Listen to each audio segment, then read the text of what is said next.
This is how I used a tiny home to earn $1,800 in monthly income. Today we'll be looking at our case study for Monk's Design, the very first case study we're doing. Today we will discuss how in 2021 I built a tiny home and used it to generate $20,000 in net annual income.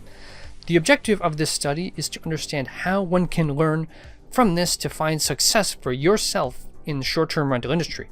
We will look at how I was able to raise funds, how I was able to secure a location, how I was able to prepare the location, and how I ensured the profitability of the project. Some background.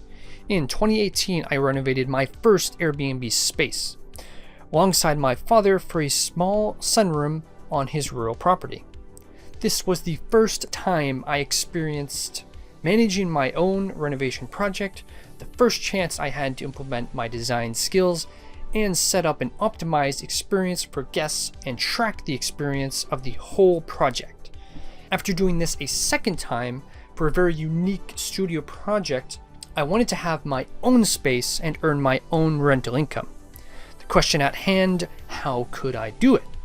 So here's some quick data from previous builds. In the first year, 2018, the suite earned $1,790 per month after cleaning fees. This was more than the large cabin that was also on the same property, which earned $1,595 per month and cost more in utilities and maintenance. This shows that while a larger space can have some benefits, it usually is not as profitable as a smaller space that is well designed. So here's the challenge. Airbnb, the largest platform for short-term rental, showcases unique, memorable spaces such as tree houses, cabins, countryside retreats, rather than typical homes. To stand out, my tiny home needed to deliver an experience even with limited investment. No personal property to build on and a complex set of regulations. This raised a few critical questions. What if I built my tiny home structure with a $15,000 materials budget? What if I put it on wheels to allow flexibility? What if I had off-grid functionality so I could work in remote locations? And could I make it my best design yet? So the approach. First, the research. I already had good experience making interesting spaces that could attract guests to a remote location and decent property management solutions. But there was more to learn. How do you fit more in an even smaller space, and how do you fit it in with utilities? To learn about this, I spent the initial stages of the building process living in an RV trailer and doing as much research as possible. I wanted to answer the question, what does a similar currently available solution look like? The answer for the RV was it was cold, dark, and tight. My tiny home needed to be the exact opposite.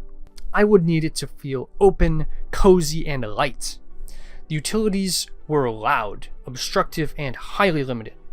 My tiny home needed to be quiet, cohesive, and open as much as possible.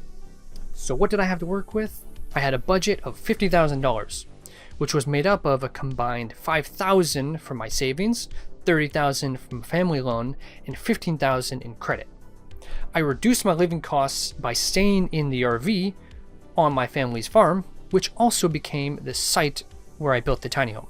Upon completion, the tiny home did cost a little more than I had intended, costing me around $60,000 in total. Fortunately, I had some income that I was able to use to fund the additional costs as they came. I paid $500 per month to cover utilities and location. To ensure feasibility, I wrote a business plan and project proposal, which projected a net income of $1,870 per month. Finding a suitable location can definitely be challenging.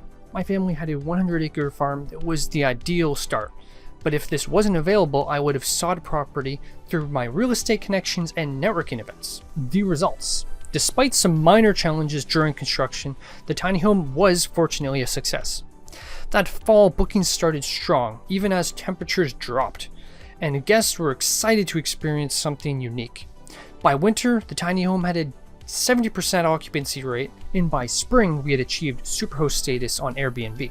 In the summer, increased demand allowed us to exceed the anticipated nightly rate, reaching nearly $3,000 per month in net income in the peak months. So in conclusion, the tiny home proved to be a profitable venture, demonstrating the potential of small-scale properties in the short-term rental market. Through thoughtful design, strategic financial planning, and leveraging existing resources, I turned a $60,000 investment into a steady income stream.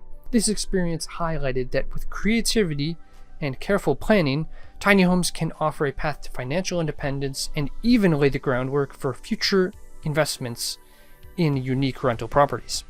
Thanks for watching this video, and we'll see you in the next one.